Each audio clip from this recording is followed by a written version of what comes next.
আজকে আমি আপনাদেরকে দেখাবো আপনারা সঠিক নিয়মে একটি ফেসবুক অ্যাকাউন্ট কিভাবে ক্রিয়েট করবেন। সর্বপ্রথম ফেসবুক খোলার জন্য আমরা প্লে স্টোরটি ওপেন করব। দেন এখানে আমরা ফেসবুক লিখে সার্চ করব।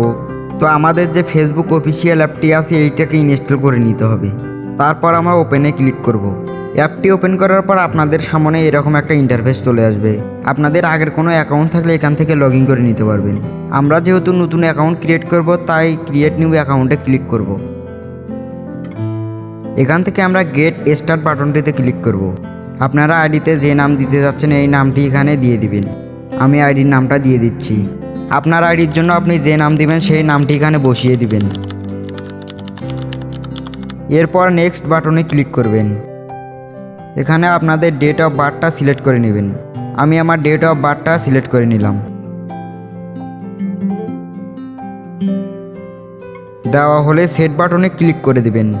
এবার এখান থেকে আমরা নেক্সট বাটনে ক্লিক করব। এখান থেকে জেন্ডার সিলেক্ট করতে হবে, আপনি ফিমেল নাকি মেল সেটা সিলেক্ট করে নেবেন। তারপর নেক্সটে ক্লিক করবেন। এখান থেকে আপনারা মোবাইল নাম্বারটা দিয়ে দিবেন যে মোবাইল নাম্বারে আপনার ফেসবুক অ্যাকাউন্টে খুলতে চান। এবার দেখেন আমার যে আগের আইডিটা ছিল ওটা চলে এসেছে। তো আমি যেহেতু নতুন আইডি খুলবো সেখানে ক্রিয়েট নিউ অ্যাকাউন্টে এখানে একটা ক্লিক করে দেব। এবার আমাদের অ্যাকাউন্টের জন্য একটা 6 সংখ্যার পাসওয়ার্ড দিতে হবে। আপনারা চাইলে 8 সংখ্যার পাসওয়ার্ডও দিতে পারেন। পাসওয়ার্ডটি দেওয়া হলে নিচে নেক্সট বাটনে ক্লিক করে দেবেন। এখান থেকে আমরা আই এগ্রি বাটনে ক্লিক করে দেব। তারপরে আপনি যে নাম্বারটা দিয়েছেন ওই নাম্বারে একটা ভেরিফিকেশন কোড যাবে, আপনি ওই কোডটা দিয়ে ভেরিফিকেশন করে নেবেন। তারপর আপনাদের মাঝে এরকম একটা ইন্টারফেস শো করবে। আপনারা চাইলে এখান থেকে একটা প্রোফাইল পিকও দিতে পারবেন।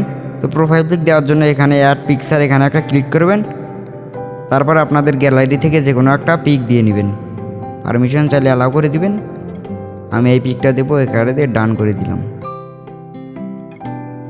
তারপর এখান থেকে আপনারা নট নাও করে দিবেন। এবার দেখেন বন্ধুরা আমাদের কিন্তু আইডিটা খোলা শেষ। এইভাবে খুব সহজে আপনারা আইডি খুলতে পারবেন। ইউটিউব থেকে আমার ভিডিওটা দেখে থাকলে অবশ্যই সাবস্ক্রাইব করে দিবেন, আর ফেসবুক থেকে দেখে থাকলে অবশ্যই আমার পেজটিতে ফলো করে দিবেন।